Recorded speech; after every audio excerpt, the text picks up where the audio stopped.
Bulldogs center fielder, number 33, Kenley Keller. The SEC softball live in Starkville, Mississippi, where it's been a Super Bulldog weekend for Mississippi State. Both on the softball and baseball diamonds, both programs have defeated the LSU Tigers in the first two games of each weekend series, plus senior weekend here for softball. All the festivities capped off here at News Park. Post-game yesterday, when Bulldog pitcher Paige Gould was awarded a final golden ticket ahead of this year's professional softball draft. Alongside Brittany McKinney, I'm Anthony Craven. A lot going on this weekend, including a lot on this softball field already, as Mississippi State taking two games from LSU here on senior weekend. It's been an emotional weekend. A lot of great softball, but a lot of implications happening right now. Mississippi State working their first two wins really helps them in that SEC standings, looking to get that first round bye. Them and LSU right next to each other at 9 and 10. First 9 get a first round bye in the SEC tournament. So Mississippi State looking for the sweep to help themselves, put themselves in a better position looking at the tournament. Also trying to build that resume to potentially host a first weekend NCAA regional in a couple of weeks. Here's what's happened so far on the weekend. The Bulldogs have defeated LSU twice, 5-3 on Friday, 5-2 yesterday, and two out hitting, a big reason why State's been successful. Yeah, especially in games when not a lot of runs are being scored. You've got to come through with 2 out hits. Mississippi State doing a much better job than LSU, but LSU has not had a problem getting runners on base. You can see the leadoff reached 9 times in 2 games, but the left on base, 17, has really hurt the Tigers. Bulldog pitching has struck out 22 LSU hitters, half of those strikeouts coming from this young lady right here, number 4, Alyssa Faircloth, the junior from Northport, Alabama, already has 1 win against LSU on the weekend, looking to make it 2 today. Yeah, Sunday's kind of all hands on deck. Going back to Alyssa Faircloth, who had great success against the Tigers. It was that changeup. Once again, that was a difference maker. Of her 11 strikeouts, 9 of them came from the changeup. She's going to throw in the mid-60s, and she also has that curve and rise that she uses to offset the changeup. But you know these Tigers are ready to see that off speed. We'll see what kind of adjustments they've made from game 1 to game 3. This LSU offense this season, and especially this weekend, has been anchored by Kylie Edwards. She's earned her way on base 6 times already this weekend. If it's a hit by pitch, a walk, she's finding her way on. She's just waiting for her teammates to come through to get her across the plate. It'll be Jayla Lassiter, the veteran senior outfielder, who will lead things off for LSU. She has been an incredibly effective leadoff hitter for the Tigers this season.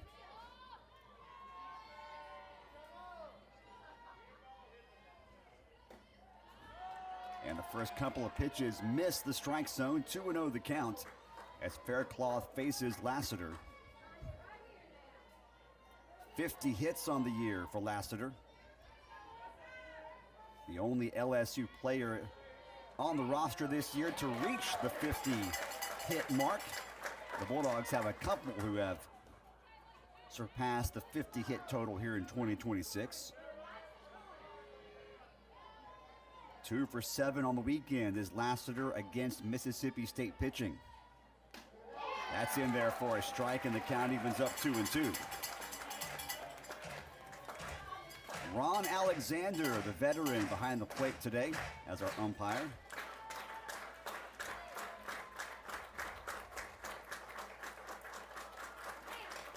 Hop up, foul territory, will drift out of play behind home plate. And we'll do it again. Count remains 2 balls and 2 strikes on Lassiter, with Daniel and Edwards set to also make a plate appearance for LSU here in the top of the first. A sunny and warm Sunday in Starkville. Swing and a miss, and immediately Faircloth picks up right where she left off on Friday. And there's the Alyssa Faircloth changeup. This at-bat saw a good mix of her different pitches. A couple backdoor curves, a changeup, a rise ball, and then when she needs to strike out, she's going back to that changeup. So Lassiter, one of LSU's better hitters We'll head back to the dugout. Sierra Daniel picks up a bat. The first lefty in the lineup today for head coach Beth Torina and the LSU Tigers. Daniel had a big home run yesterday to get the scoring started.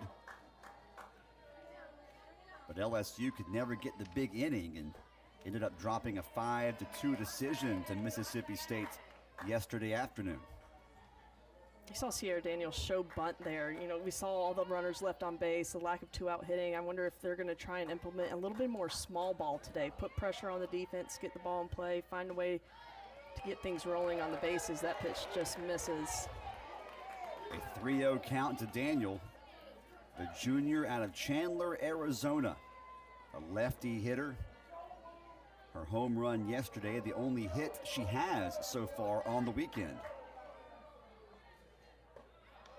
And a 4-pitch walk issued by Faircloth, and Daniel, a good runner, is on at first with 1 out.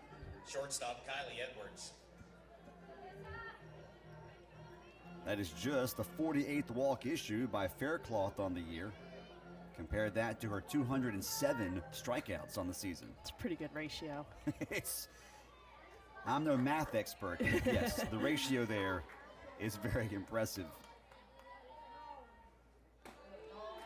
That catches the outside corner as Kylie Edwards steps up for the first time today. We mentioned at the beginning of the broadcast, has been an on-base machine for LSU through the first 2 games here in Starkville. Blocked up by Rivera on a pitch in the dirt. Count evens up 1-1. I'll tell you what, Rivera's been great behind the plate. I know the pitching's getting a lot of notoriety as they should, but Rivera behind the plate has been blocking them up, throwing out runners. I mean, she's been steadfast back there for her pitchers. This weekend and really all season. Hard hit ball, but foul and out of play left side as Edwards got out in front of it, and the count's 1-2. And that's the pitch that Faircloth was trying to establish against Edwards on game 1, where she ended up hitting her twice, trying to establish the inside part of the plate. It's a good location there. It has come back into a pitcher's count. And there you see her numbers on the season and this weekend. Edwards pops it up and out of play. So we'll do it again. Count remains 1-2. Please, everybody clap your hands. In SEC action, Edwards has been the most consistent hitter for LSU.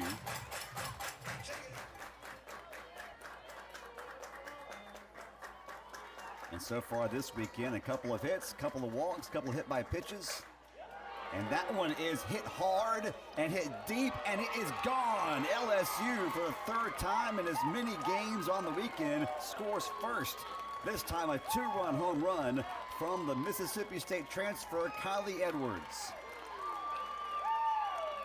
Edwards finds herself in a 1-2 count, a pitcher's count, right? But then she just gets a pitch elevated in the zone. Faircloth goes with the rise ball. Kylie Edwards, nice and tall in the box, doesn't come down or lose her posture, is able to stay through the ball. And once again, LSU strikes first. That is the 10th homer of the year for Edwards. So she joins her teammate, Tori Edwards.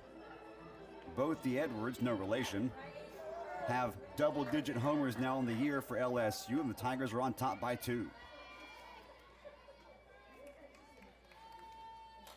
This is the first multiple-run lead for LSU this weekend.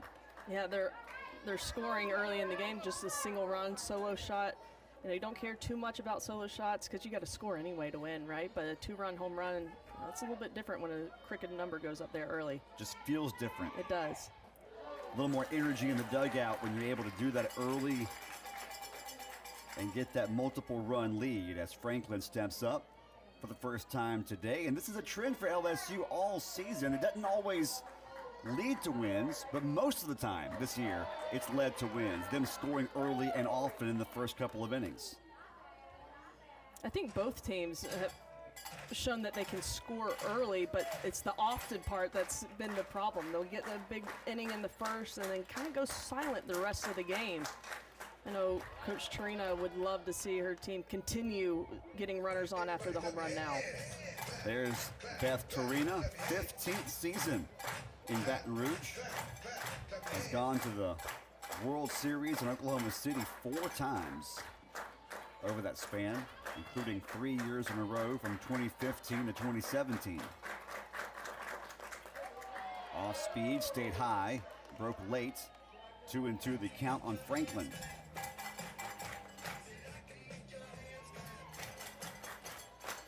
The pitching staff for Mississippi State doing a good job this weekend so far. We'll see how game 3 plays out of when LSU scores early. They then don't allow LSU to score for the next 2 or 3 innings, not allowing them to build upon that as Franklin strikes out. And that would be strikeout number 2 of the inning for Faircloth. And to your point, I think it's really good to see the response in the circle by Faircloth each time. She's given up a run, or this time a 2-run shot, that she comes right back and gets the next hitter. Doesn't let that momentum continue to build in that Tiger dugout. A couple of strikeouts, 1 walk. That walk did come back to hurt her because that walk scored when Edwards hit the home run. Kylie Edwards, that is, as Tori Edwards steps up for the first time today. The right-handed power hitter who falls into the hole, 0-2 quickly against Faircloth. Sophomore out of Flower Mound, Texas.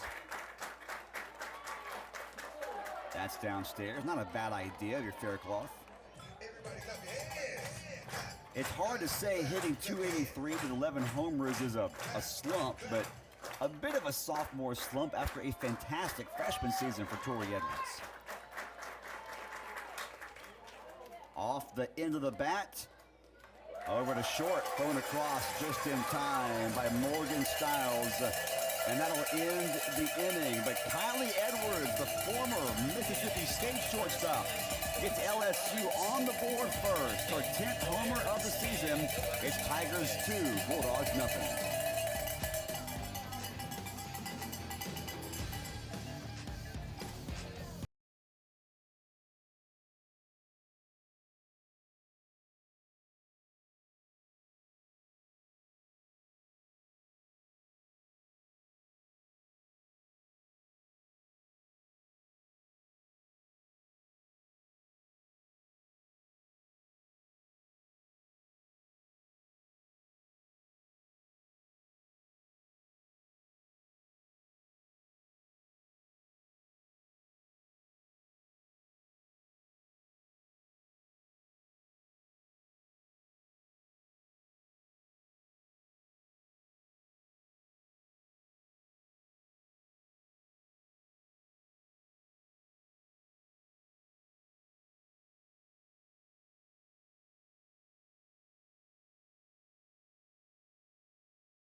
Third different starting pitcher on the weekend for LSU as the right-hander, the senior Tatum Clopton, will get the start for Beth Farina and the LSU Tigers, a senior from Lawrence, Kansas.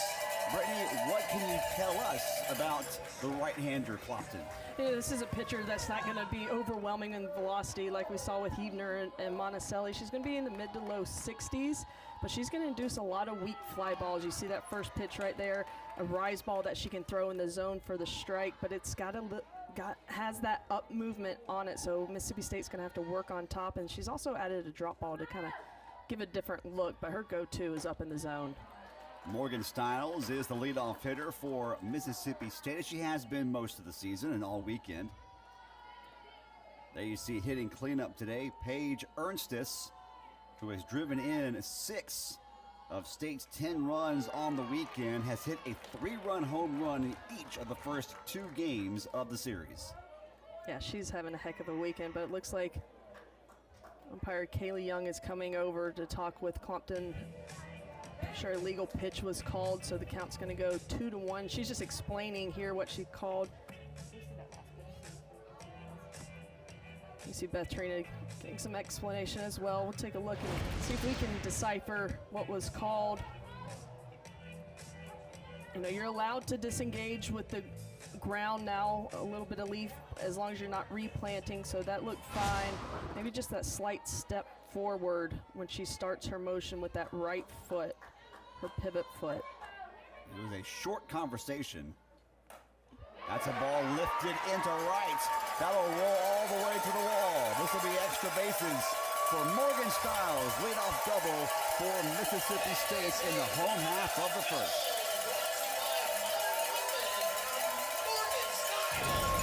Stiles just gets a pitch on the outer half that's down in the zone. It's just the type of hitter she is, that she doesn't try to do too much with it. Takes it right down the right field line. It gets past Franklin Stiles. We've seen it before. Leads up the game with a double. And now the senior Nadia Barbary playing in her final regular season game in Starkville.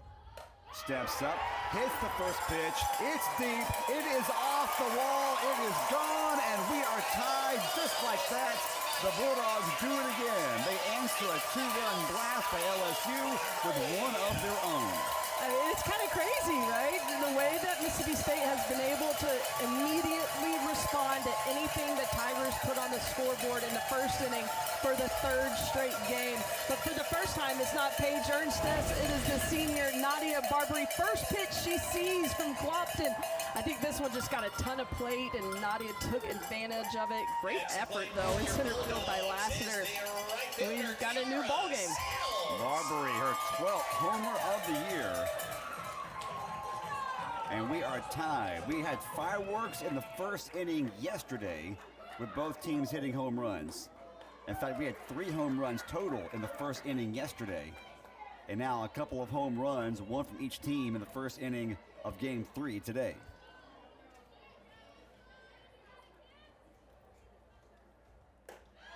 Rise ball taken high by Kiara Sells, who leads the state team with 13 home runs this year. The senior from Jasper, Alabama, one of 7 seniors on state's roster. Batting over .370 on the year. Takes one outside, ball 2. And she's a player. Ball 3 rather, sorry. No problem. She's a player that I have my eye on today. Just didn't look right in the box yesterday. Their biggest power hitter. I mean, her teammates have really stepped up behind her, but lost her 18 base on base streak yesterday. But here, starting a new streak, finding her way back on base. A quality at bat as she draws a 4-pitch walk. And speaking of not looking right, ever since the illegal pitch was called, Clopton has looked uncomfortable. That's a great point. It's something that can mess with a pitcher, too. You start focusing on your mechanics, what you're doing with your feet, then you kind of lose your timing, and everything kind of gets haywire, and doesn't look like Beth Trina is going to let this happen much longer. No, Clopton. Now, of course, you can always re-enter, but it is a very short leash. And they're going to bring out who's been, I think, their best pitcher over the past couple of weekends, Monticelli. Yeah, she has, and she's been coming into this relief role, and this time she has all 21 outs left to get, but she has been in this situation. She's an SEC Pitcher of the Week after coming in relief last week in 3 games against Ole Miss and recording 3 wins in that relief role. So this is where she thrives. Time for a pitching change timeout. We'll come back and talk more about the new LSU pitcher after this. Taking a look at that home run. This replay is brought to you by Mizuno.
LSU making the first inning pitching change, not wasting any time to go to the senior out of the bullpen, Peyton Monticelli, the reigning SEC pitcher of the week. She inherits a tied ball game. Runner on at first is Sells, and there is still no one out. What can you tell us about Peyton Monticelli and what makes her so effective in relief? She throws the ball hard. She's going to be a very different look than Clumpton came with. She's going to be upper 60s. She can hit 71, 72 up in the zone, but also has a changeup to offset that speed. So Mississippi State's got to pick a speed, but also discipline down in the zone. Monticelli was good in relief, albeit in a losing effort on Friday against State hitters. We'll see if State has made any adjustments as they see here for the second time on the weekend. 1-2 the count on Paige Ernstess, who has been the Tiger killer so far on the weekend. A couple of 3-run home runs, calls time.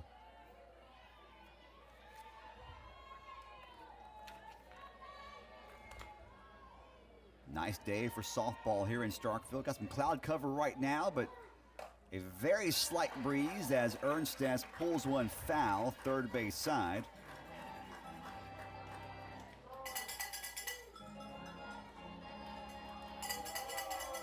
And I think this quick pitching change shows you how important this game is for both sides. And Beth Trina not wasting any time, not allowing Mississippi State to try and put a big rally together, because this game is so important for both sides.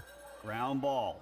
They'll flip to second for one. Relay won't be in time. Lead runner, though, is retired as Monticelli induces the ground ball out off the bat of Ernstess, and Sells is forced out at second base. Ernstess reaches on the fielder's choice, one out. And a big out to get for LSU. You bring in Monticelli, quick pitching change, and she retires the first batter she sees.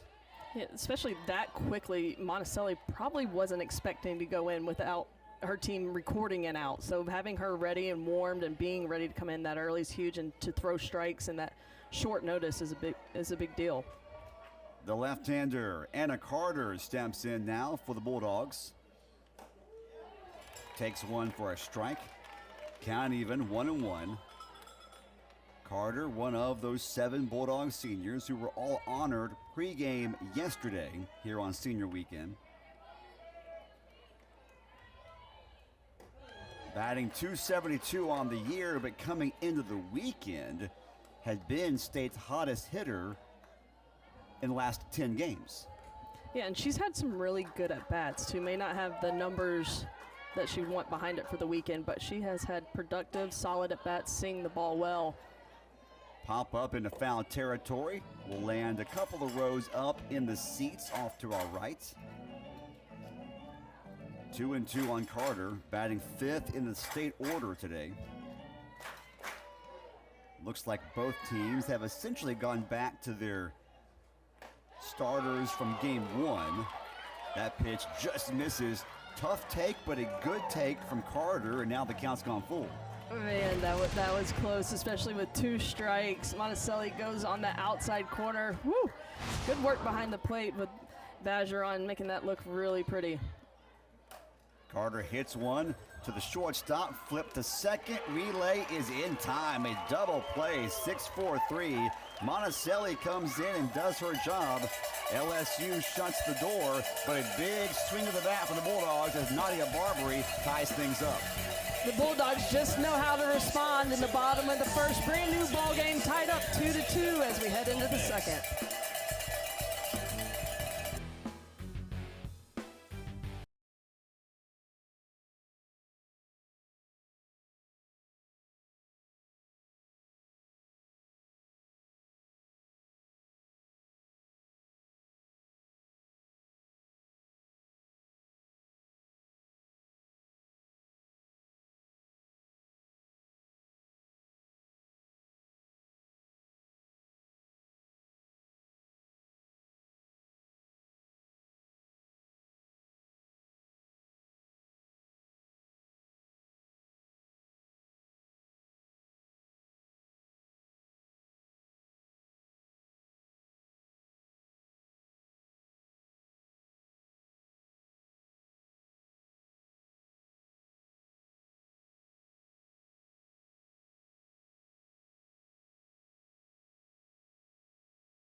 RPI, one of those big metrics that's used every year to decide who gets in, who gets to host for the NCAA postseason. These two teams coming into the weekend were both top 20.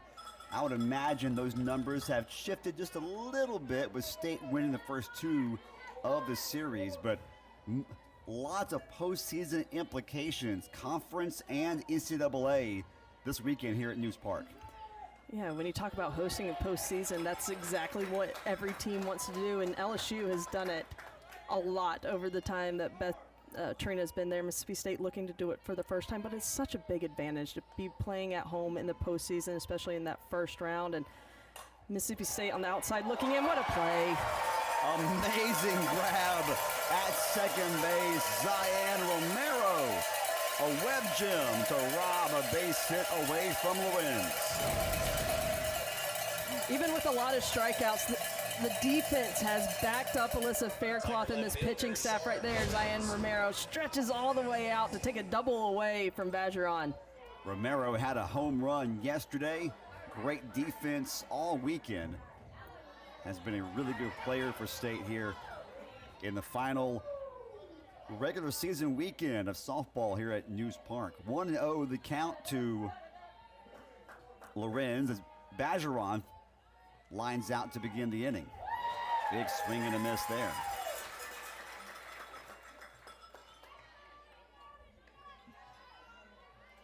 Sophomore from Munster, Indiana.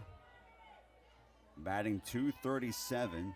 Did not play yesterday, was 0 for 3 in a start in game one. Watches that one drop in for a called strike 2.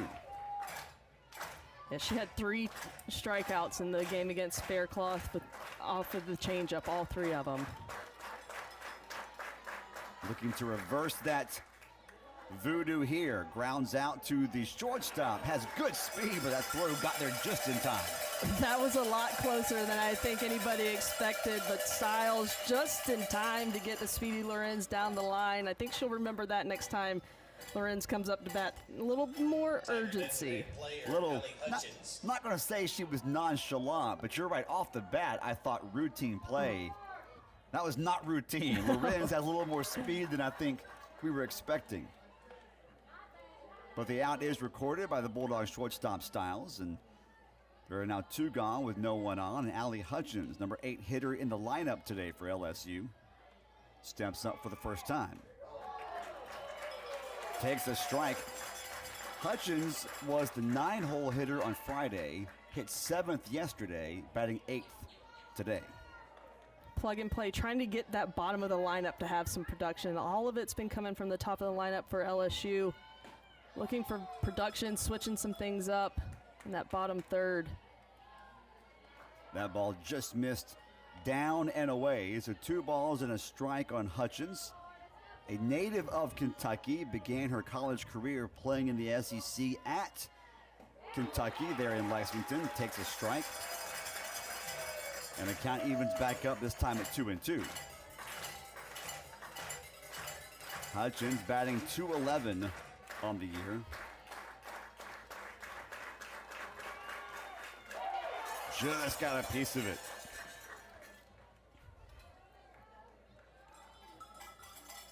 So she will stay alive for at least one more pitch. Trying to keep the top of the second alive. Trying to see if she and Hodge can reach, give an opportunity to the top of the order to come up with runners on. In there, call strike 3. Faircloth goes 3 up, 3 down against the LSU lineup here in the top of the second. We remain tied at 2.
We head to the home half of the second inning here in Starkville, Mississippi.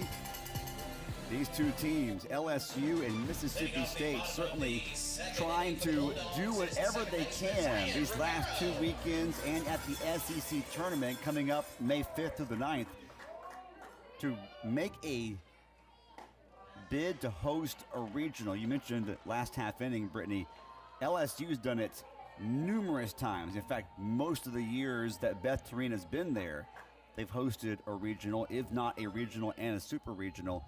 Mississippi State trying for the first time in their program's history to get to host a regional. They've hosted a super regional before. They were able to do that 4 years ago here in Starkville in 2022, but what a huge boost it would be for this program if they can make that bid to host a regional and be one of those top 16 teams. Yeah, and you got to take care of business on the field, right? And they've done that the past 2 days. Their RPI has risen 2 spots since coming into this weekend, but a sweep, I think, would give them a little bit more, get in that top 16, really make the selection committee consider you as a host. And I think Mississippi State has a great resume as far as top 25 wins. They have no bad losses on the season. That's the key, right? And that's been their Achilles heel in the past few years, especially last year. A couple bad losses really hurt them. This year, they have a clean sheet. Now they just need to stack those top 25 RPI wins. Today's a big one. Samantha Ricketts and the Bulldog coaching staff, they have not shied away from talking openly about that's the goal. That's the next step. This program has gone to regionals almost every year. It's can you now take that next step and be one of those top 16 teams and host one here in Starkville? Yeah, and I think that's great for the coaching staff to have those goals, and that means your team and your program's getting better. The players, though, on the other hand, they don't need to mess with RPI and rankings and DSR. Their job is to win the ball games and realize all that will take care of itself if you take care of your job. State's done that so far on the weekend, but a big game for both teams today. With these two teams having resumes so similar to one another, just the optics, right? If you're a committee member, just the optics of State beating LSU head-to-head, especially if they sweep LSU. I mean, that could play heavily in State's favor in a couple of weeks. Yeah, it could, especially if they have to go start digging through the details. The head-to-head will make a huge difference. But Macy Badgeron took a shot right there off the head. She's returning. This is her first series back after missing 4 games from injury, and she's kind of taking a beating back there past couple days. Tough athlete, really strong behind the plate, really takes away the stolen base threat from most of the teams she plays because of the arm she has behind the plate. Hanging in there tough. Both catchers have done a good job this weekend. Ground ball could be 2 again. Edwards trying to do it herself, as she does. 6 unassisted over to 3. The second twin killing for LSU in the ball game. Yeah, double plays can be such a momentum builder for your defense. Monticelli, nice, easy hop for Edwards. Does the right thing, takes it herself. Nice shot over the first base. Bases cleared, and now 2 outs. What a weekend for the Bulldog transfer. Played her first couple of seasons in Starkville. Transferred to LSU last offseason. Has had a really good year and a fantastic weekend. Made 1 mistake defensively on Friday night, but other than that has played really, really well. And that 1 mistake, you won't see it in the scorebook, but it was raining and the ball was wet, and I think, a wet ball, throw it in the right field, run came across. But besides that, her glove and her bat, she's definitely made an impact this week. And again, the ball finds her. Flip across in time. Rivera is retired. Monticelli gives up a single, but ends up facing the minimum in the bottom of the second. We're tied at 2.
We've played 2 innings here in Starkville. Senior weekend and also Super Bulldog weekend here on the campus of Mississippi State. And there you see some of the fans taking in the festivities here on senior weekend. I understand that's part of the Sales family. Kiara and Kaylani. You could hear them coming up today to the game. They all have their motorcycles out parked behind center field. Got the smoker going, and probably the best seat in the house right behind center field. Have some cold beverages and some food and watch a good game. Hard hit ball, but right at Sells, speaking of which. They're in right field. Kiara Sells makes the grab. Hodge, the 9-hole slap hitter, just got the bat too far underneath the ball that time. That's out number 1. And Hodge has really done a good job of turning this lineup over the top, being a base runner, but this time bases cleared with the top coming back. I mean, this is the 5th time that Lassiter's seen Faircloth, and the more looks you get on a pitcher, that, the opportunities and just this probability of having better at bats the further you go, it leans towards the hitter. Lassiter had an RBI base hit against Faircloth on Friday in that 5-3 LSU loss to Mississippi State. Faircloth drops one on the inside corner for a strike, 1-2 the count. Lassiter 0 for 1 today, struck out swinging her first time up against Faircloth. Ground ball foul, third base side, will do it again.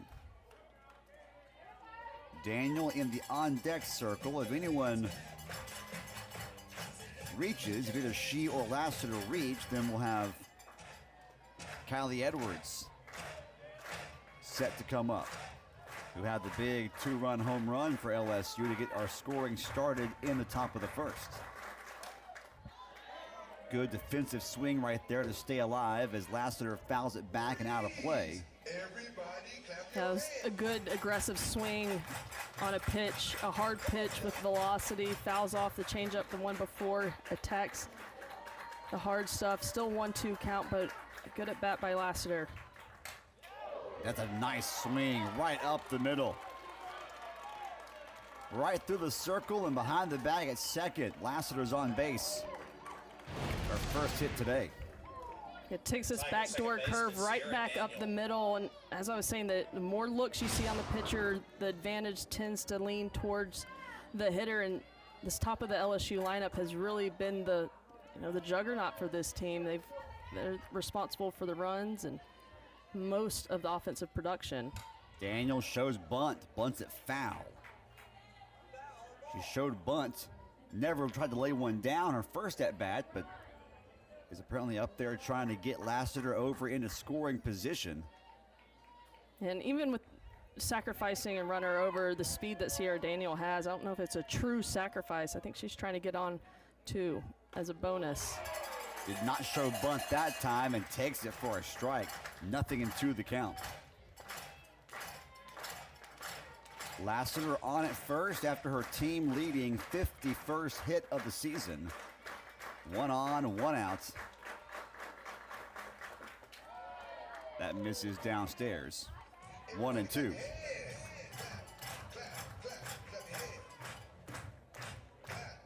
Faircloth has given up a couple of hits today. The 2-run home run to Edwards, Kylie Edwards back in the first, and the single to Lassiter here in the third. That's going to sneak through for a base hit. Daniel that time just kind of slapped it through, pulled it to the right side, and there are 2 on for Kylie Edwards. And this is what she did her last at bat. A big 2-run home run to left center. Yeah, this is the hottest hitter in the LSU lineup, and you don't want to face her with runners on, but back-to-back base hits by LSU has Kylie Edwards in a position to attack a couple more on the board. A lot of speed on the bases as well, so ball in the grass, looking home all the way. If you're Faircloth, how do you pitch Edwards in this situation? You got to go you got to keep the one she hit out was elevated in the zone, right? Had a lot of plate, so I'd be working around the knees, changing speeds, and trying to establish that inner half. Got one at the knees right there for a strike. 1-1 the count. Edwards, 3 hits on the weekend. Has earned her way on base 7 times through 3 ball games. That's going to be on the inside corner. Nicely done by Faircloth. That's tough, too, because Kylie Edwards crowds that corner. Yep. And Faircloth was able to sneak it in there, 1-2. And if you can get her to roll over something to the left side, get the lead runner and possible double play. Call strike 3. Beautifully done by Faircloth. A rare putout of Kylie Edwards this weekend, and there are now 2 gone. I love this pitch by Alyssa Faircloth. In her first game against LSU, she hit Kylie Edwards twice trying to come inside. She makes the adjustment to find that perfect window, low and in on the corner. It's up to Franklin now to cash in for LSU on this runners in scoring position opportunity. Franklin today 0 for 1. She struck out looking her first time up in the first inning against Faircloth. Foul ball. Count evens up 1-1.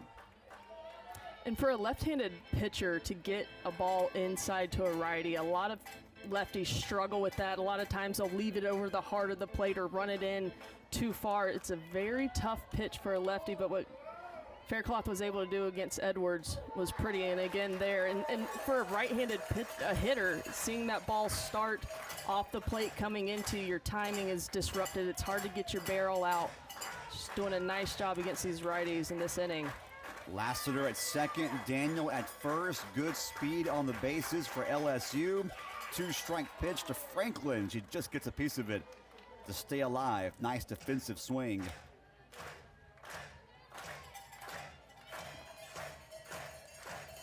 Franklin, just a sophomore. Batting .273 on the season. That just misses down and away. The count evens up at 2. And that was a very similar pitch, that backdoor curve that Faircloth was able to get Alex Franklin to strike out looking on in her first at bat. Downstairs, gets away from Rivera. Both runners take off and will advance. Now a base hit could give LSU, should give LSU a 2-run lead. It's a nice job of Franklin battling back. Really love her presence in the box. A full count with Tori Edwards in the on-deck circle. This ball lifted into left, drops in for a base hit. LSU regains the lead, throw comes home, safe. 2 runs come across. We might see a replay here, but LSU has regained their 2-run advantage. What a nice 2-out base hit from Franklin. Yeah, she worked this count. She fell behind early, worked it back to a full count, and then gets a pitch that she can just drive into left field with 2 outs, runners moving on the pitch. But I think we're going to take another look at this safe at home safe plate. call at the plate. Mississippi State is challenging that ruling. We're under review. So 1 run came across no problem. The question is, on run number 2 from Daniel, does she cross before the tag's applied by Rivera? Great throw by Bernardini, and she gets that left knee. What do you think? Initially live, I thought she was out. Even though that right foot's out in front, the right foot doesn't get a plate. Let's see where that tag comes in. I think she's out by about an inch. I still see dirt. And Rivera's done a great job positioning. No chance for obstruction. Beautiful throw by Bernardini. And if you're Daniel there, you want to get that front foot, that right foot. Let's see what we have. After review, the call in the field has changed. The runner is out. Mississippi So State LSU retains their does challenge. regain the lead, but it's a 1-run advantage because the call is overturned. 3-2, LSU back on top as we head to the middle of the 3rd.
A beautiful look there pregame earlier today of News Park and Chadwick Lake here on the campus of Mississippi State University in Starkville, Mississippi.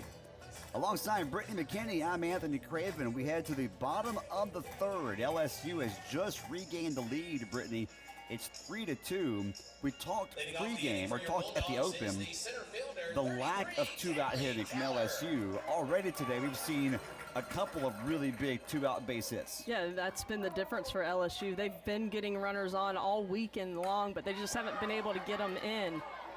This is a drive deep to center, but with a step in front of the warning track. The catch is made by Lassiter. A long and loud out by the 9-hole hitter, Kinley Keller. There's one away and no one on for the top of the Bulldog lineup, Morgan Stiles. Stiles 1 for 1 today. And just like we saw on Friday when Monticelli was in the circle in relief for LSU, the Bulldog hitters, not much success against her. Yeah, she really came in and shut down Mississippi State. An earned run came across, a run came across, but it wasn't, Mississippi State didn't string much together off of her. They just weak fly balls, a couple strikeouts, but kind of much of the same here. But top of the lineup trying to get something going for Mississippi State. Just like LSU, I feel like the top of the lineup for both these teams have been, the go-getters, the one making a difference and an impact on the scoreboard. Stiles now batting .338 on the year. A chopper right back to the circle. Monticelli fires it over, and she has quickly retired the first two she's faced in the third. And it brings up the senior, Nadia Barbary, her first time up today against the starter, Clopton. Tied the game at the time with a big two-run home run. Yeah, first pitch she's seen off of Clopton, wastes no time, very aggressive. It's it right over the center field fence. She's seen Monticelli a couple times already. Strike delivered by Monticelli.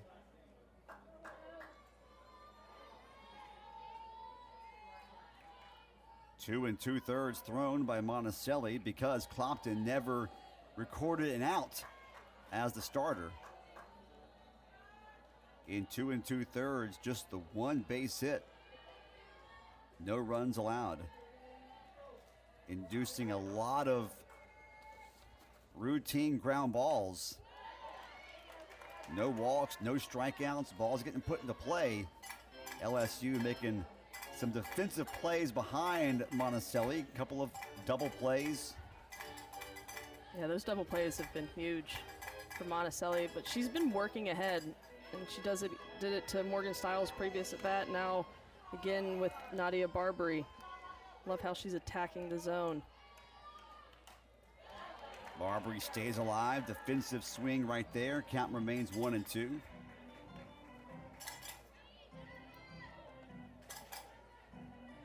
"12 homers on the year for Barbary after her two-run homer in the first. Batting average for the senior back to .340. But she and Stiles have done a good job. She, Stiles, and Sells all year long have been consistent in the top third of the order as Barbary hits that one hard but foul and out of play off to our left. We'll do it again. Count remains 1-2.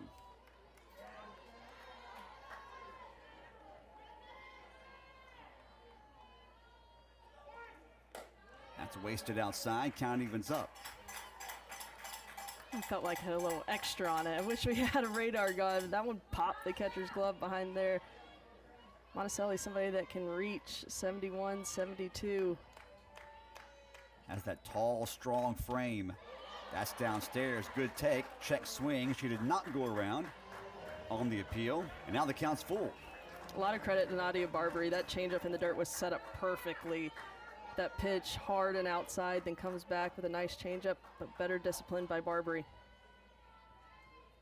Swing and a miss. Came inside, changed speeds, and Barbary goes down swinging.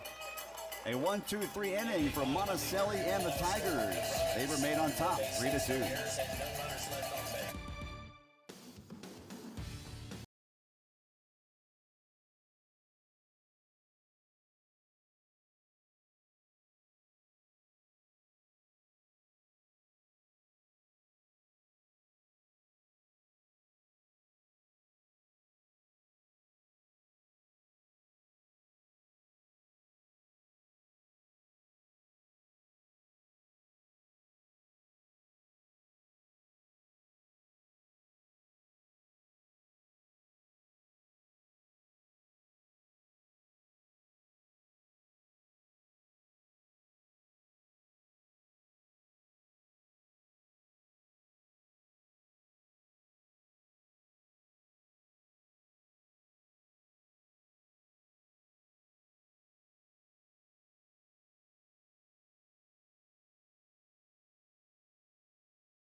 Bulldogs pitching staff has been really good all season and this weekend. Alyssa Faircloth, number 4, Paige Gould, number 3. They've been tag teaming back and forth, and they've had success against this LSU lineup. Speaking of Paige Gould, here she is taking over for Alyssa Faircloth as we head to inning number 4. As hitters are getting more and more looks off of Faircloth, they were going on their 5th at bat, bringing in Paige Gould to give them a different look. And Gould had great success yesterday, even received a golden ticket after the game, but she's not going to rely as much on her changeup, though she has one. She just spins the ball so well. Some of the best spin I have ever seen, and it had LSU off balance yesterday. LSU with a lead, 3-2 here in the 4th inning. Leading things off, Tori Edwards fouls back the first pitch from Gould. And you see her scouting report. She's definitely spin over speed, just in the mid-60s. That curveball on both sides, backdoor and straight up, is going to get hitters out in front, off the end of the bat, and swing and misses. High fly ball, foul territory, near third base. Barbary calls everyone off, and she makes the grab, and Gould retires Edwards to begin the top of the 4th.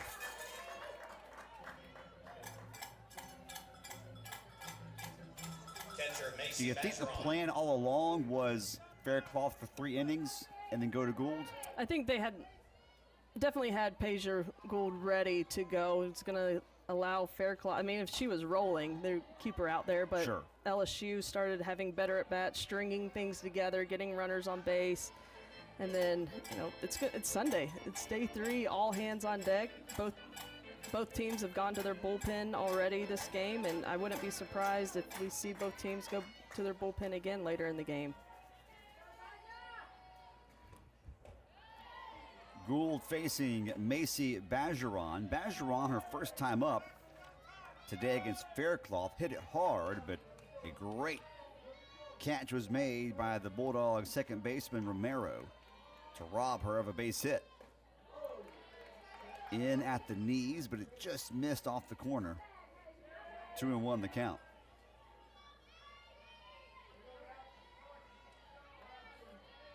LSU 3 runs on 4 hits. The Bulldogs 2 runs on 3 hits. The difference in the game so far, that big 2-out RBI from Franklin. And the first time Mississippi State didn't immediately respond to a run that LSU put up.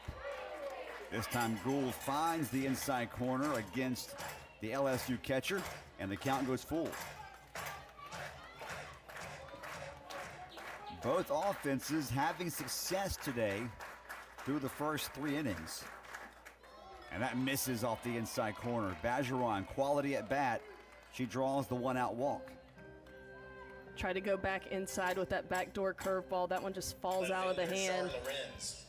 Doesn't make Bajeron make a tough decision. She jogs on down to first base. 1 on, 1 gone. Char Lorenz steps in, looking for her first hit of the weekend. Hits one foul, strike 1, third base side. I'm sure Char Lorenz is happy to see the pitching change in the circle. She didn't get to hit off of Paige yesterday, didn't play in game 2, did play in game 1, 0 for 3 off of Alyssa Faircloth with 3 strikeouts, so I'm sure if anybody's happy to see a change and something new is Char Lorenz. Batting .235 on the year. Hits one hard again, but again out in front of it, but aggressive swings against Gould. Yeah, she's ready to see something different, even if it is Paige Gould, who not many hitters are excited to see in the circle. She really struggled against that off speed, that changeup from Alyssa Faircloth, but Paige Gould well ahead here.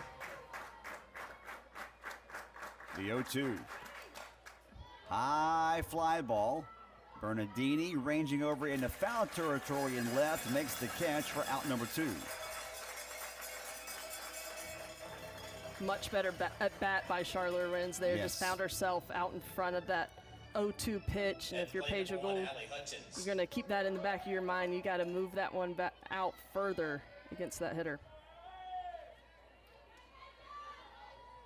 Bergeron remains on at first, and now it's up to the 8-hole hitter Hutchins to keep the inning alive for LSU as the Tigers are trying to expand on their lead.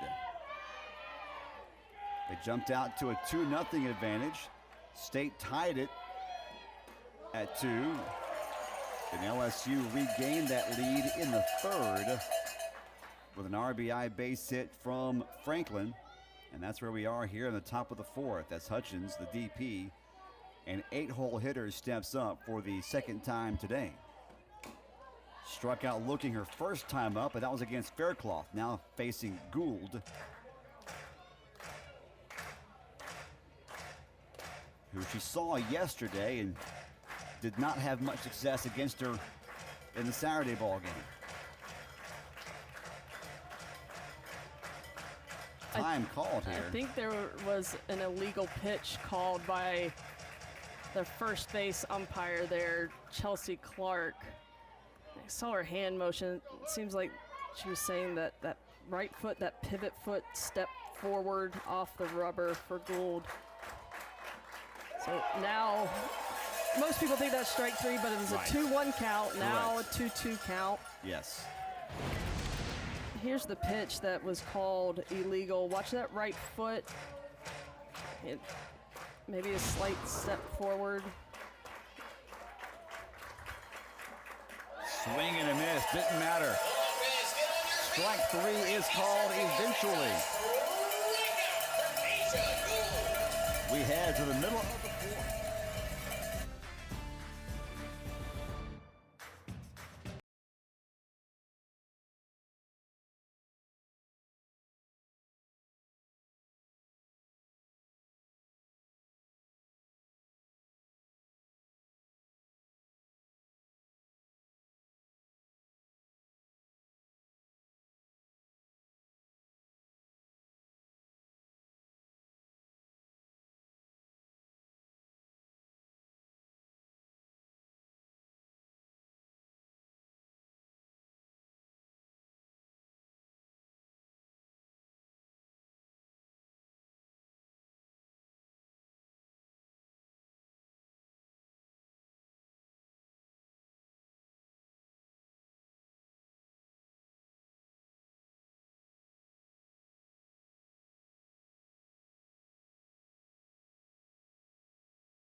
This SEC tournament is officially underway.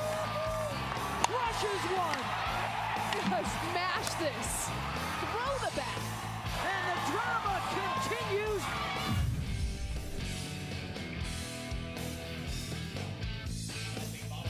The best softball conference in America on display at the SEC softball tournament this year, May 5th through the 9th.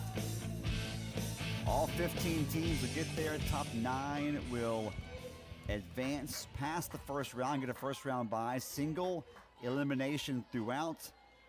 And right now, if you're trying to handicap who's going to win this thing, I mean, a handful of teams could, but my goodness, Alabama and Oklahoma right now, the way they're playing, I would not want to count them out of anything. No, the Alabama taking the game last night, Tennessee 12-0 in 5 innings. I mean, mayhem is upon us, and I can't believe we got here so quickly. I mean, it's a long season. Clearwater, the big tournament that really jump starts the season, feels so long ago, but I mean, mayhem being here is like been here in a blink of an eye. That tournament's going to be awesome, and the fact that Mississippi State and LSU right there at 9 and 10, one game separates the two. They would have if Mississippi State wins this game, they would be tied in SEC play and have the head-to-head. LSU wins this game, they separate themselves a little bit from Mississippi State in that 9 spot for that first round bye. And you also have right behind LSU and the Bulldogs a Missouri team that's fighting for its life to get to the postseason. They got to finish above 500. If they do, they probably get into a regional, but right now they're sitting at 25 and 26 heading into this Sunday afternoon. Yeah, last year they would have gotten in if they were over that 500 mark, having that same battle again this year. Pop up, shallow in right, calling off Franklin and making the grab for LSU to retire Sells there for out number 1, and Sells continues to have a bit of a struggle offensively on the weekend. Yeah, she's one of those players you seemingly always count on, but LSU's done a nice job to keep that back quiet, and Mississippi State, after the first inning, their bats have really been silenced. Good communication there in shallow right between Daniel and Franklin. Soft grounder over to third. Hodge picks it up and throws to first in time, and Ernstess is retired quickly, and there are 2 gone here in the bottom of the 4th. And what I've noticed over the later innings after that first at bat for Mississippi State is that discipline and that patience kind of goes out the window. Right there, Ernstess first pitch swinging, really kind of making it easy on the pitchers. Monticelli has been in a groove since coming on in relief in the first after the starter Tatum Clopton gave up a 2-run home run and could not retire any of the first 4 batters she faced.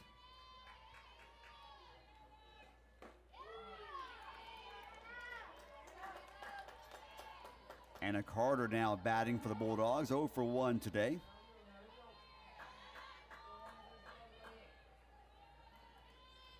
Batting just below 270 now on the season.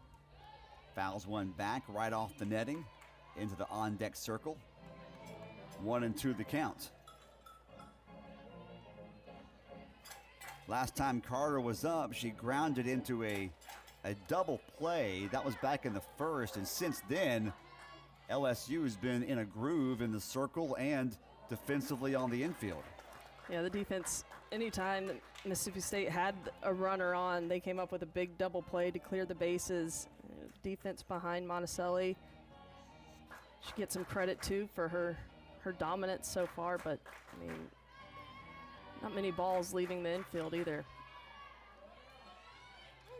Sells popped out, Ernstess grounded out. Carter hits one, a flare out to left center. Calling off Lorenz is the center fielder Lassiter as she makes the grab for out number 3. 3 up, 3 down. Go to Bulldogs. LSU on top after 4.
Got a gorgeous day for softball here at News Park in Starkville, Mississippi. Good game, too. LSU leading Mississippi State by 1 as we head to the top of the 5th inning. 3-2 is our score. Alongside Brittany McKinney, I'm Anthony Craven. We've seen good games throughout the weekend. The Bulldogs have gotten the better of the Tigers in each of the first 2 games, 5-3 on Friday, 5-2 yesterday. What's been different today so far, though, through 4 innings to give LSU an advantage? You know, for LSU, it's been that 2-out hitting, getting runners on. First 2 games, they've had a ton of runners. I think there was 17 runners left on base in 2 games. Today, they're taking care of business when they get runners on. But Mississippi State, you know, they just feel a little flat coming out today. And yesterday, big emotional day. You had senior day. You had a series win. You had Peja Gould getting the golden ticket into AAUSL. But today, they have an opportunity to sweep a top team, and it just feels like the energy's not there. The energy was there after LSU scored in the first, and they responded, but you know, it's these middle innings that really make a difference, and it's LSU today that's been able to put some things together in the heart of the game.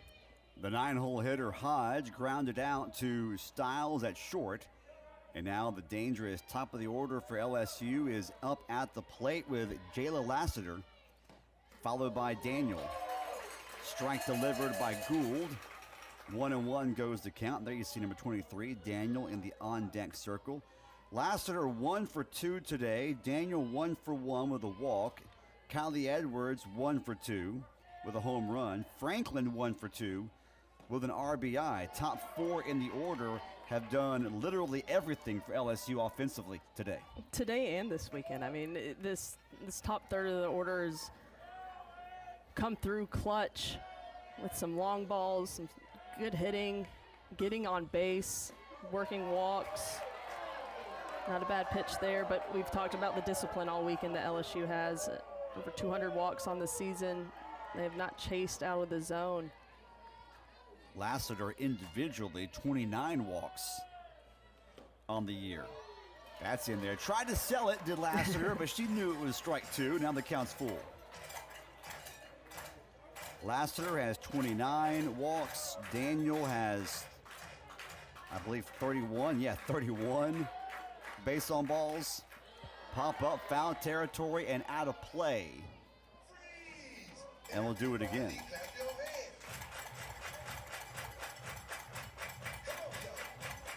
LSU hitters today, 4 of 16 against Faircloth and Gould. State hitters today, 3 of 13 against Clopton and Monticelli. Big swing and a miss right there. And Gould, who was good against Lassiter yesterday, gets her to swing and miss for strike 3 here today in her first time against her. And just a well-located pitch, that drop ball on the inner half of the plate. Gets it on the corner. Lassiter protecting with 2 strikes, but too much movement. Second strikeout in this relief outing for Gould.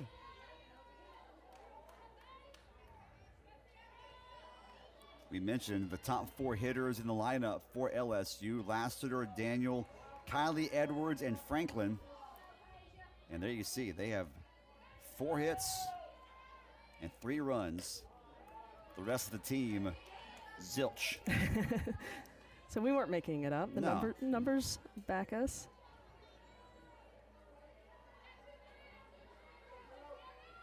Hitters 5 through 9 have only reached base 1 time for LSU today. That was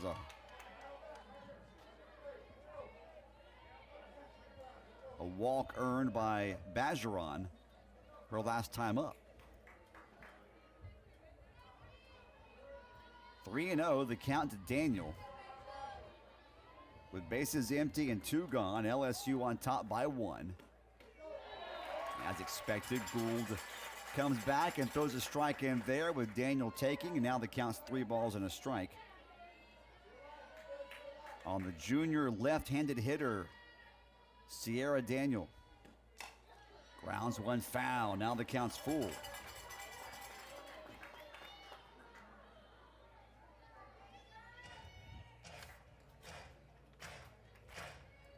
Daniel's been on base twice and has scored twice today. A walk and a run scored in the first, a base hit, and a run scored in the third.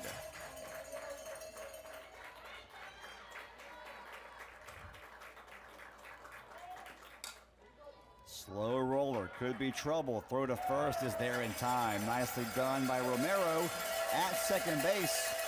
And Gould retires the Tigers in order in the fifth, but LSU still on top by 1.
Here in Starkville, 3-2, LSU leading Mississippi State. We're about 11 or 12 minutes out, though, from Oklahoma and Georgia first pitch. And speaking of the Sooners, tops in the SEC right now in the standings, and one of the greatest stories offensively, maybe ever in college softball, what Kendall Wells has done this season. Just a freshman, right? She's 1 home run shy of Laura Espinoza from Arizona's single-season home run record. And she hasn't been slowing down. I was at a home run yesterday against Georgia, who has a really solid pitching staff, and she's gone against some great pitching staffs all year long being in the SEC, but nobody seems to be able to keep the ball in the park with Kendall Wells. Oklahoma has had record-breaking home runs this season. UCLA with a duo of sluggers. They're on the brink of also breaking their own records in that storied program's history. And then you have what Torres has done individually at Florida State, maybe pound for pound all around the best softball player in America this season. Yeah, I think the National Player of the Year is your full resume, what you can do as a player, and Torres the most consistent hitter in the nation. And she's playing shortstop at a premier school without giving up an error, and we have a long drive. Off the wall, Greta Grassel could be a play at third, throws not in time.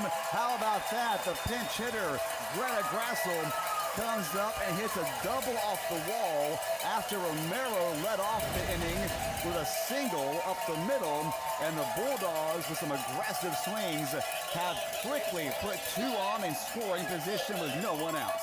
Greta Grassel coming through once again in a pitch hit situation. We saw her in game 1 off of Monticelli with a double to get things going for Mississippi State. Gets her number called once again and delivers first pitch she's seen, and there's finally some life and a pulse in that dugout. Well, and Samantha Ricketts has gone to the dugout now twice in this inning, perhaps trying to spark the offense. Grassel did her job, and now we got Troutman, a second consecutive pinch hitter coming up for State. And Troutman has been clutch in pitch hit roles, but infield's pulled in tight for LSU with just a 1-run game here. So their range is going to be limited on anything in the dirt, but they are looking to get that out at the plate, not allow that tying run to score. Is it ground ball go right now, either State? Yeah, second and third, no outs. Even if you are out at the plate, ideally you end up in the same situation with second and third, 1 out, and at least give yourself a chance to put pressure on the defense. Troutman's been good this year, though, at hitting the ball to the outfield. Yes, a sac fly would be great for Mississippi State. That's right at the knees for a strike, and the count. I think it's 2-1. I think it is 2 balls and a strike, yes. Ron Alexander will confirm that for us here in just a second.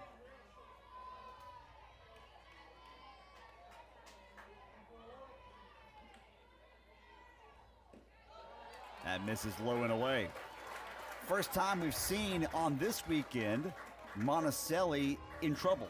Yeah, she hasn't had to pitch in pressure situations. Anytime Mississippi State got something going, defense would turn a double play, but great discipline coming off the bench for Taylor Troutman here. A 3-1 count. It is a walk to load the bases. So Troutman, a pinch hitter, never even has to swing. 5 pitches, and she draws the walk. And I think that's kind of the situation dictating Monticelli what she wanted to throw. She's a rise ball pitcher, but in that situation, you don't want anything up in the zone where Taylor Troutman can drive it in the outfield for a sacrifice fly. Tried to live down by the knees, but couldn't find a strike there. Mississippi State, bases loaded, no outs. Big opportunity. And they'll bring Allie Supan out of the dugout to run at first. And now Beth Torina, the LSU head coach, as the chess match is going on now between the coaching staffs, she calls time, and she wants to bring the whole infield in to discuss how they want to pitch and defend this situation. Romero's at third, Grassel at second, Supan at first. No one has scored yet, but the Dogs have the bases juiced, no one out. And they got Keller, the 9-hole hitter, due up with the top of the order coming up behind her. And you see the bullpen getting some work there for LSU. That's Heavner on the left, the lefty that got the start in game 1. But you mentioned Keller, the 9-hole coming up right now. She's not a typical 9-hole. She's a freshman, been in and out of the lineup, but she's hitting over 300. She has power with 2 home runs on the season, double-digit RBI, so she's not your normal 9-hole. She definitely has some pop there, but for her to be able to turn over the lineup, get some momentum for Mississippi State here would be huge. And Keller, her last time up against Monticelli, hit it deep to the warning track in center field. Bases are loaded for the Bulldogs. No one out.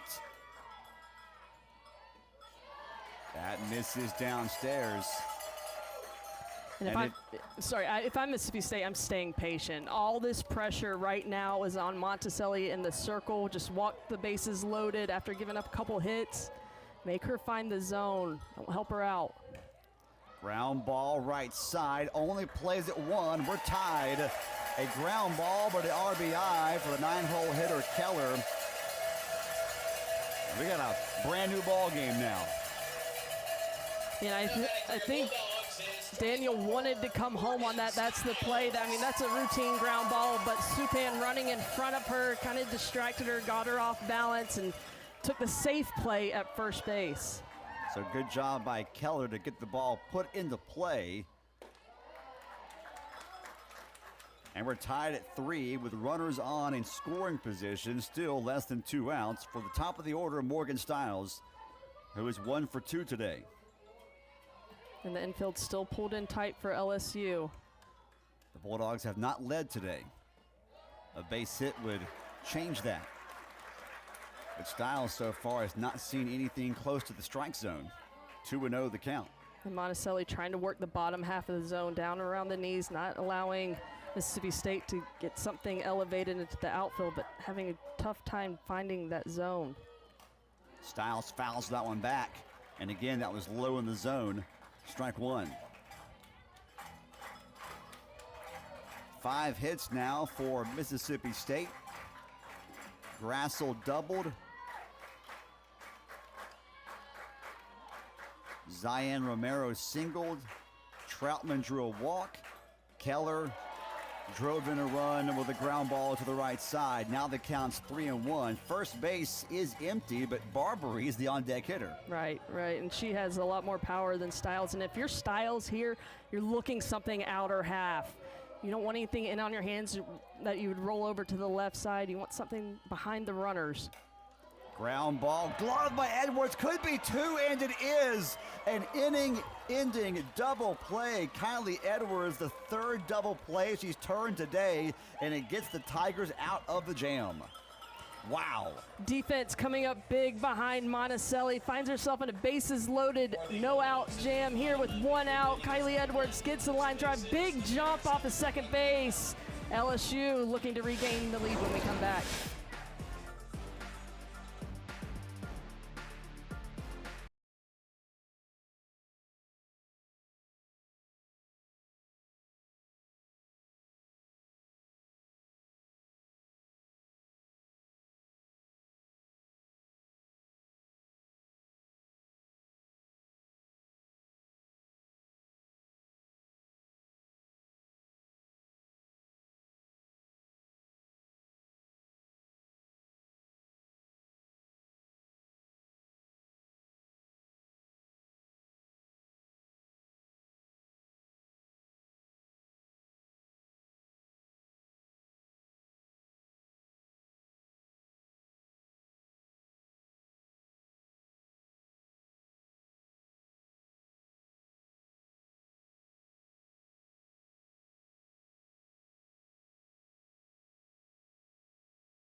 Defensively for LSU shortstop Kylie Edwards, not one, not two, but three double plays started by Edwards, two of them unassisted, and it's gotten LSU out of three different jams of what's a tie ball game at the moment. Yeah, none bigger than that last one with the bases loaded.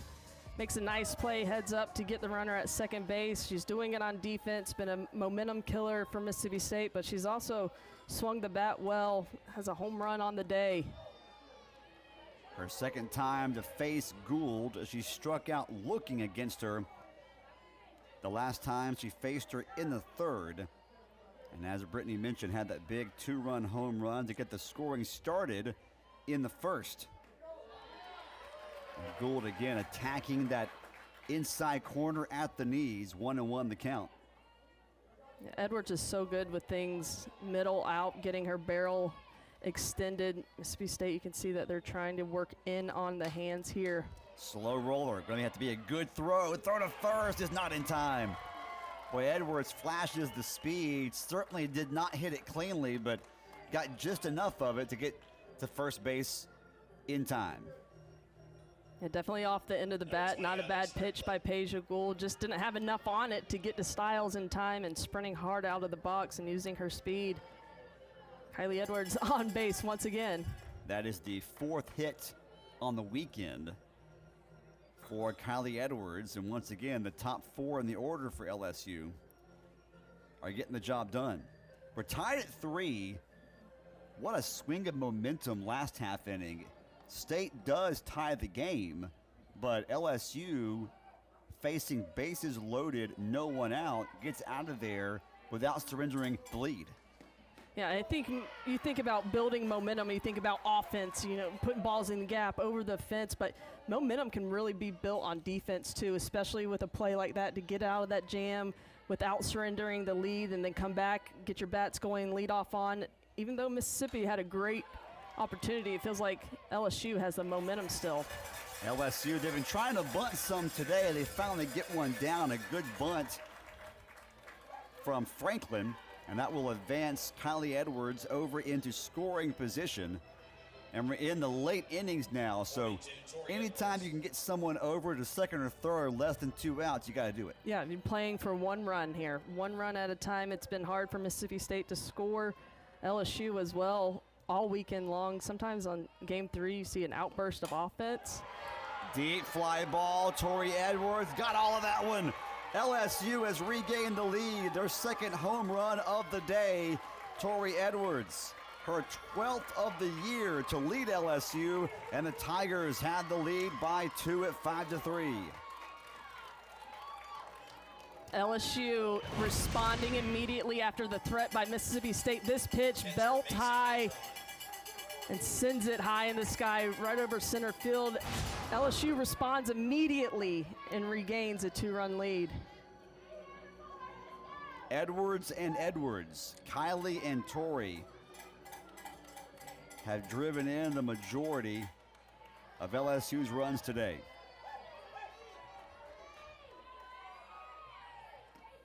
First time LSU has led this deep into a ball game on the weekend, trying to salvage the final game. State has won the first 2 of the series. But at this juncture in the season, sure, series wins are important, but it's about just individual wins. Yes. Trying to pad the resume as these two teams, once again, are very much in the thick of the conversation to be one of those SEC host teams for regionals coming up in May. And the selection committee does not look at SEC rankings, conference rankings when they go to make their decisions. They look at the wins you have, the top 25 wins you have, and to be able to put another one here for Mississippi State would be huge. Same for LSU and their situation to stay in that top 16. So this is not just about a series win or a sweep. It's about winning individual ball games. Majoron's the hitter. How will Gould respond? 3-1 the count to the LSU catcher. Tori Edwards just smashed a 2-run home run to center field to regain the lead for LSU. Strike delivered, and now the count's full.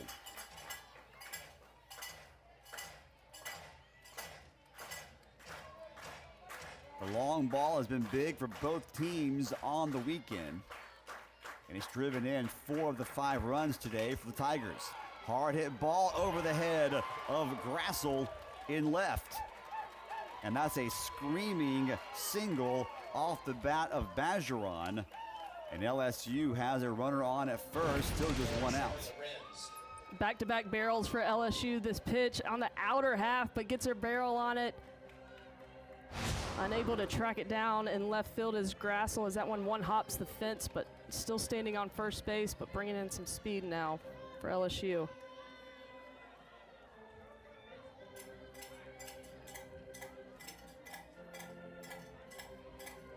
Bajoron will give way to Destiny Harris, who runs for her at first base. So LSU gets some added speed on the bases, trying to expand the lead further. They're on top 5-3 in the top of the 6th. The bottom 3 in the order now coming up, beginning with Char Lorenz, who takes ball 1 low and away. Good crowd on hand for today's game. Yesterday, though, we saw a great crowd. In fact, the largest crowd ever in the history of News Park, over 2,600. And once again, Gould misses off the inside corner. Gould's having a hard time finding the strike zone with regularity here in the 6th inning.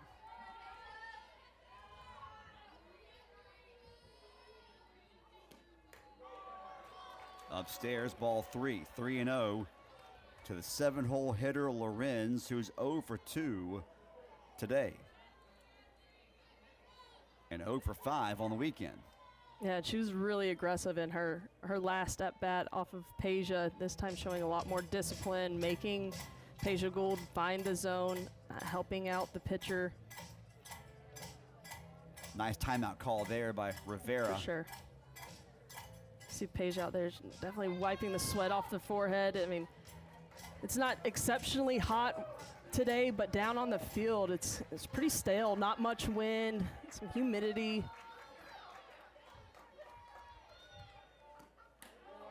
That's in there for a strike, 3-1.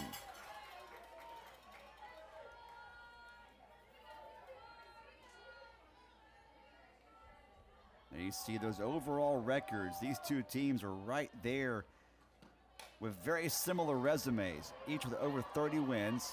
Foul ball. Catcher calls for it. Rivera will squeeze it. And that'll be out number 2, and Lorenz is retired. Nice job there by Gould to battle back. She was down 3-0, got the pop out. Yeah, had a nice little break given to her by her catcher, Des Rivera. Catch her breath, refocus, and gets the second out.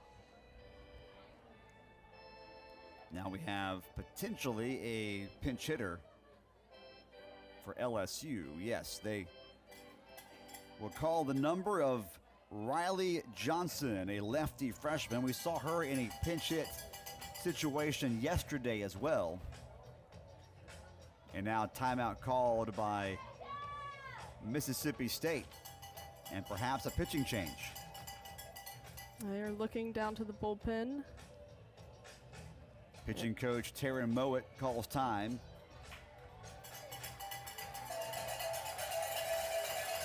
And the Bulldogs will call the number of Delaney Everett. And a nice ovation here for Tasia Gould, who is exiting News Park. She hopes not for the last time, but you never know here on senior weekend. So time for a break. We'll come back and talk about the new Bulldog pitcher, Delaney Everett, in just a moment.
Top of the 6th inning in Starkville. 15th ranked LSU trying to salvage the third and final game of this one. 19th ranked Mississippi State trying to come back from down 2 in the later innings. And they'll go to their third different pitcher of the game, the junior lefty Delaney Everett, who is making her 8th appearance of the season, been battling injuries, had off-season shoulder surgery. Has not been used a ton this year, Brittany, but is coming off a good relief outing last weekend against A&M. Yeah, with the A&M bats that many pitchers can't tame, it seemed like Everett did a nice job throwing a good mix and getting out of some trouble there. And after missing the first half of this season, recovering from that surgery, getting her back towards the end of the season has been a big piece for Mississippi State, and she's called upon here to keep the game just a 2-run game. Everett's only thrown 8 2/3 innings all season, but has yet to give up an earned run in that time. Johnson flies one out to left, so Everett comes in and gets the job done. Gets the pinch hitter Johnson to fly out to left, and we head to the bottom of the 6th, but LSU, their home run leader, Tori Edwards, gets a 2-run home run. They're back on top of the Bulldogs by 2 at 5-3.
we head to the bottom of the 6th.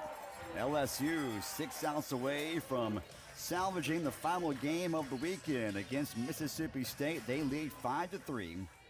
And there you see back in the circle for her 6th inning of work is Peyton Monticelli. Technically a relief outing, but she has recorded every out of the game so far for the Tigers. And she has not gone this far in a ball game. The last time she pitched 6 complete innings was February 28. She hasn't pitched 7 complete innings since opening weekend, February 6th. Though, seeing the endurance and see how she comes up in these last couple innings. Got into some trouble last inning, right? Putting a couple hits together, but her defense bailed her out.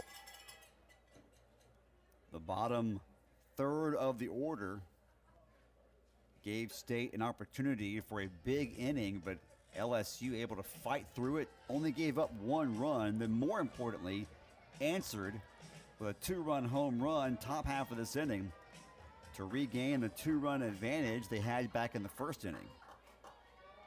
A tough portion of the Bulldog lineup, though, facing Monticelli here in the 6th. Barbary, Sells, and Ernstis due up. If anyone reaches, we'll see who State puts up in the 5-hole. Is it going to be Kaylani Sells, or will they re-enter Carter? We'll see what happens once we get there. A 1-2 count on Barbary, who has a home run today already. Looking for more here, fights it off and fouls it off to the right side. We'll do it again.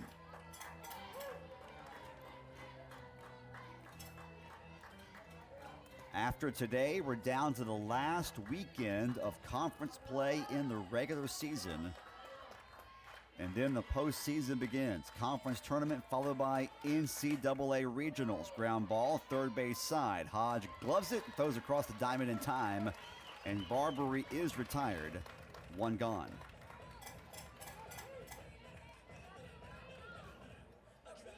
Next play for your Bulldogs, number 9, Kiara Sales. LSU has played errorless softball today, and that left side of the infield has made some magnificent plays as well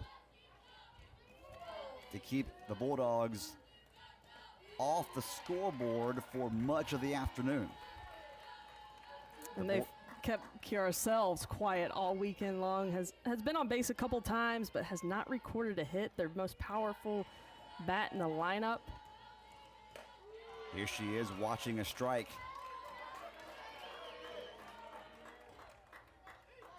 Nothing in 2 in the hole is Kiara Sells. 0 for 1 today. Did draw a walk, though, her last time up. She takes that one outside. That's the proverbial wasted 0-2 pitch, low and away. Now the count's 1-2. And they've just been staying away from Sells all series long.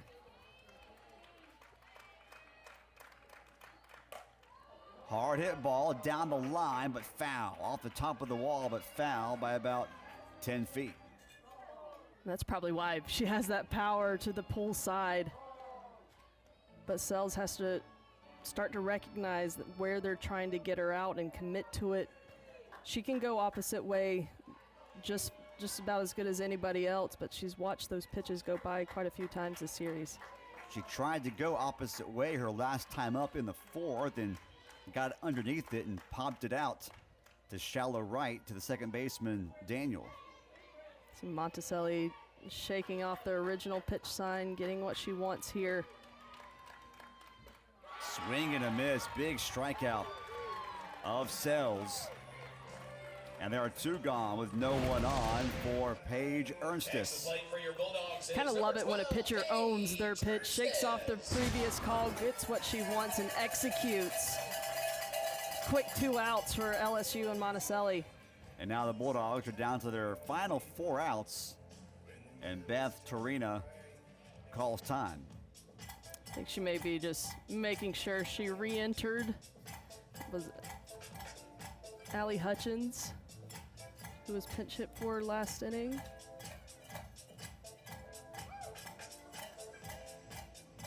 Or even Bajeron, who was pinch run for. Making sure that lineup card's good to go. Make sure it's correct and clean. Paige Ernstis already has 2 home runs on the weekend. Watches strike 1. Monticelli 3 hits, but just the 1 run allowed. Has walked 1 and struck out 2. Ernstis trying to get on for the first time today, trying to earn her way on for the first time today. Reached on a fielder's choice back in the first.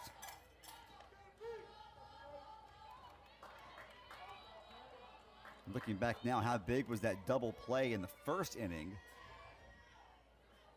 to prevent State from scoring more than 2 runs. Ernstis pulls 1 into left for a single. A 2-out base hit. And now the tying run will come to the plate for Mississippi State. Finds herself out in front of this pitch outside, but keeps her barrel through the zone long enough to have enough on it to get by Kylie Edwards at shortstop. Looking for some magic with 2 outs. Running out of outs in this ball game is Mississippi State. Allie Grace Richardson coming in to run for Ernstis. Ernstis coming back to her dugout, trying to breathe some life into there. The senior Richardson from Brookhaven, Mississippi, got the start yesterday on Senior Day, and now gets some action here on the final home game of the regular season for the Bulldogs.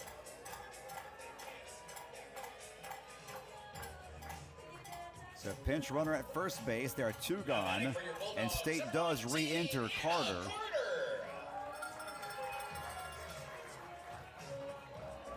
Kaylani Sales had come in defensively to replace her, but now Carter is back in the lineup. Lefty hitter, looking for something she can drive to the outfield, keep the inning alive. Fouls back the first pitch, 0-1 the count. Romero, who already has a home run on the weekend, is in the on-deck circle.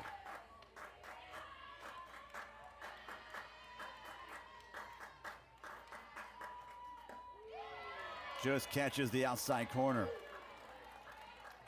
0-2. Monticelli quickly out in front of Carter. And she's done a great job of that, working ahead of hitters, being in pitchers' counts all game long.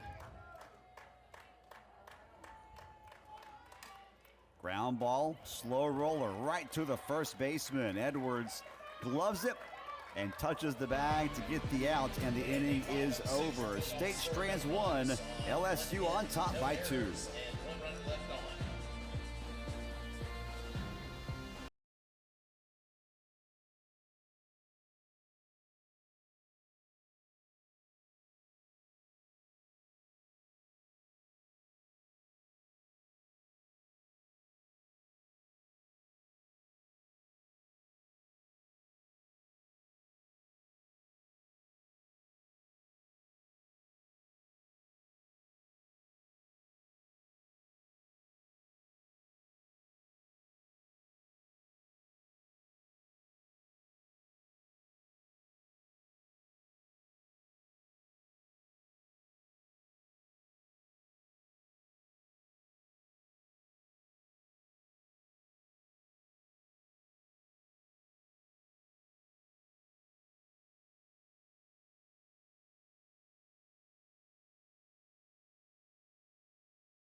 We head to the 7th inning on a Sunday afternoon. Game 3 between 2 top 20 SEC teams. There we have the motorcycles. We mentioned it earlier in the broadcast. We saw the bikers in the outfield Now we have visual confirmation of the bikes. How cool is that? I think they're here with the Sells family in celebration of the senior weekend. They've got the smoker going. They got the bikes out there. Anthony, you a biker guy? You ride bikes? Bicycles, yes. Come on. I'm sure you can hang. When you look at me, clearly a ice cream biker guy. I don't know. I think if we get you a leather vest, you might be able to fit in. I don't know. I think you're probably right. That's you all can right. stick No, with bicycles. I tried riding a motorcycle one time. Yeah. Granted, I was like 17. Okay. And I got off of it. One of those dumb decisions by a 17-year-old I got off and I was boy. like, I'm never doing that again. There you go. Good decision. Top of the 7th, LSU looking for some insurance. Swing and a miss right there. Appling, a pinch hitter to begin this inning for the Tigers. She was trying to give some insurance on that one swing. Big cut. Freshman right-handed hitter. Ooh, a hitter. Delaney Everett back in the circle for her second inning of relief work, and that one just got away from her. Up and in, and the pinch hitter, the freshman Appling, earns her way on the hard way. Wears one on the left shoulder. Well, that's big for LSU in terms of insurance because Appling getting on base. Now we're back to the top of the lineup that has done so much. They've scored 4 of the 5 runs that LSU has coming from the top 3 hitters. This top of the lineup facing Everett for the first time. And now Hodge reinserted to run at first base, a really good runner. So Hodge at first after Appling gets hit by a pitch. Up the middle to second. Relay is not quite in time. State almost turned their own double play. LSU's turned 3 of those today, tying a program record for most twin killings in a game. I like the decision here to take it yourself, but if she has that hand in her glove as she's going to second base instead of trying to get that ball out after she touches the base, may have saved a couple seconds, but either way, got to lead out. Lassiter is a really good runner too, so it would have been a tough play anyway. Lassiter at first, reaching on the fielder's choice. Lead runner was erased on the ground ball to Romero. And now a 1-0 count to Sierra Daniel. Swing and a miss there on a ball low and away, and the count evens up. Romero has had a good day defensively for State. Had a big leaping catch earlier in the ball game to rob LSU of a base hit. Another nice ball low in the zone. And a cut that was a little bit late. Foul tip into the catcher's mitt. 1-2 the count.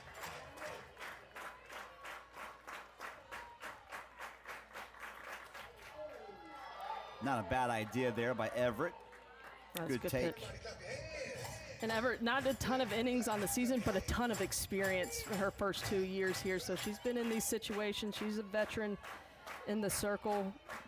A very smart ball player. Getting a chance here on the final Sunday of the regular season for the home team. They'll be on the road to take on in-state rival and arch rival Ole Miss in Oxford next weekend. And what a big weekend that'll be for both teams. State trying to, again, become a host. Ole Miss fighting for their lives to get into the postseason and make a regional. And Auburn and LSU will meet up next weekend. Again, same scenario, right? So both State and LSU, now granted in SEC play, I mean, I think it's hard to say one team's a heavy favorite, but clearly both these teams will be favored next weekend. Shallow fly ball into left. Grasso calls for it, makes the catch. Lassiter goes back to first. Daniel is retired. There are 2 gone. 67, Kylie Edwards. Kylie Edwards will now come up for maybe the last time on the weekend, probably the last time on the weekend. And what a weekend it's been for the LSU shortstop. Facing now a former teammate in Delaney Everett.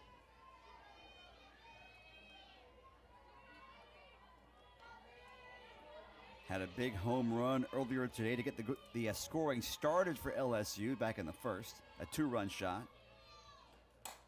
Everett goes the opposite way, drifting over into foul territory. Play cannot be made by Keller, the state right fielder.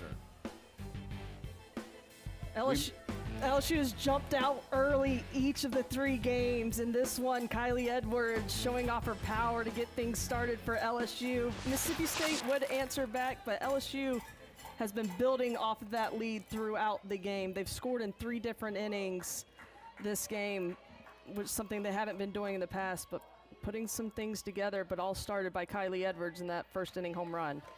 The 2 home runs hit by LSU today from their 2 leading home run hitters, both the Edwards. It's a good day to be an Edwards, I guess. 12 homers on the year now for Tori, 10 on the year for Kylie. Check swing. They should try to check it at least. I think the ball was called for a strike on the outside corner. Either way, the count now even at 2-2.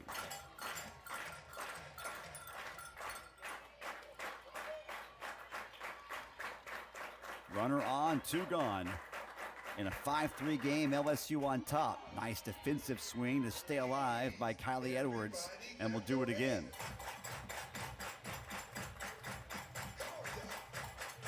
But what a moment here for Delaney Everett. After only throwing before today 8+ innings the entire season, battling injuries, getting back to the offseason. A chance here on the final weekend of the regular season, pitching to a former teammate, gets her to pop out to shallow right center. Silva in center field makes the grab, and the inning is over. Nothing doing for LSU, but State's down to their final 3 outs.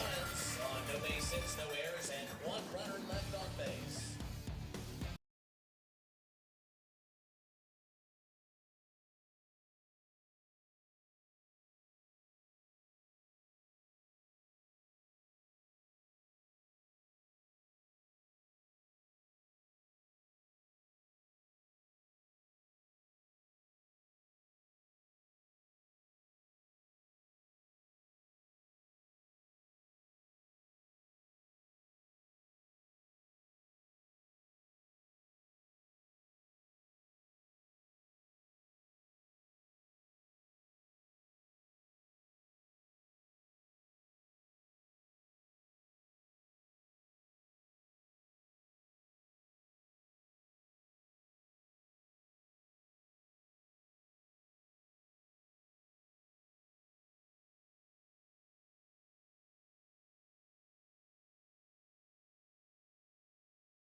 Number 17, Peyton Monticelli, back to the circle for LSU, trying to pitch 7 innings for the first time since the first week of the season. What a wild journey it's been for her in her first year in Baton Rouge.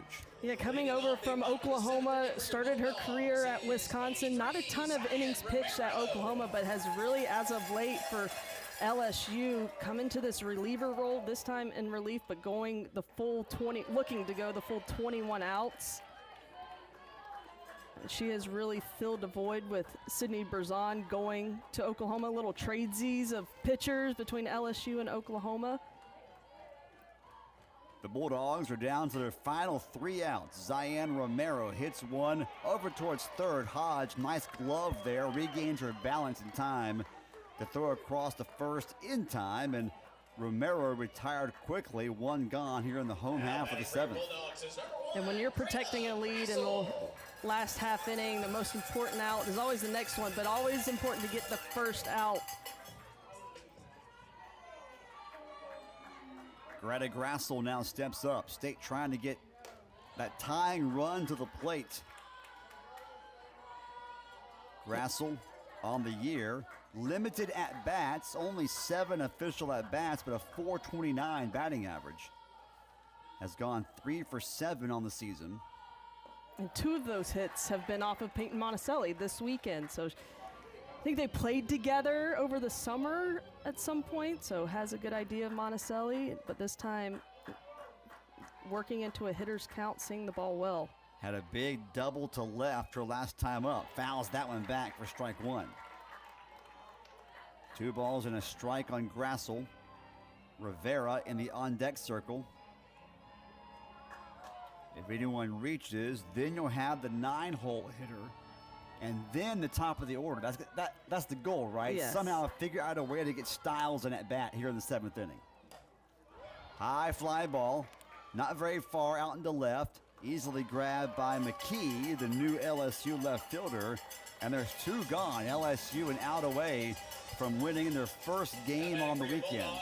Is 23, Nez Rivera. And the difference has been Monticelli coming in the circle and just really shutting down Mississippi State. Just allowed 1 run over the 7 innings, or 6 2/3 she's pitched. And then the offense for LSU with runners in scoring position coming up today like we haven't seen the past 2 days. Strike 1 delivered to Dez Rivera. Rivera 0 for 1 today. Grounded out to the shortstop. Her first, and so far only time up today. That was back in inning number 2. Monticelli's really been very efficient today. Only 84 pitches thrown. She's been working ahead, working in pitchers counts. Mississippi State, you know, it looks like we're having a conversation. Associate head coach Tyler Bratton brings over Rivera. State down to its last strike here on this Sunday. Monticelli 6 2/3, 4 hits, only 1 run allowed. Just 1 extra base hit. And her defense has been really good behind her. That's wasted outside, counts 1 and 2. It's been a complete game for LSU. Offense, important at bats with runners on. Defense coming up big. And then Monticelli just putting her team in a good situation to win a game. That's downstairs. Good take by Rivera. Counts even at 2 and 2. LSU trying to close the deal. Mississippi State trying to get their first sweep of a conference opponent this year. High fly ball, playable in foul territory, coming over and making the catch to win the game is Franklin. LSU, not a great weekend for the Tigers at all, but a great Sunday. They salvage the final game, get a big win over MSU. Yes, make the drive back to Baton Rouge a little bit better for the Tigers. And we were just talking, it was a complete team win from the defense with the double plays. Monticelli coming in and getting her team back in the game, going full 7 innings in relief with the win. And then the offense coming up with the big bats and at-bats and answering back every time Mississippi State even tried to gain the momentum. LSU gets an important win for the Bulldogs. Now they're going to walk off this field, hopefully not for the final time. They'll have to win some games, though, in Oxford next weekend and maybe at the SEC tournament as well to make sure they get to return home to Starkville for the postseason. Thanks to our entire cast and crew for a great weekend of broadcast here on a Super Bulldog weekend. LSU gets the win today over Mississippi State by a final score of 5-3. For Brittany McKinney, I'm Anthony Craven saying so long from Starkville. This has been a presentation of the SEC on ESPN.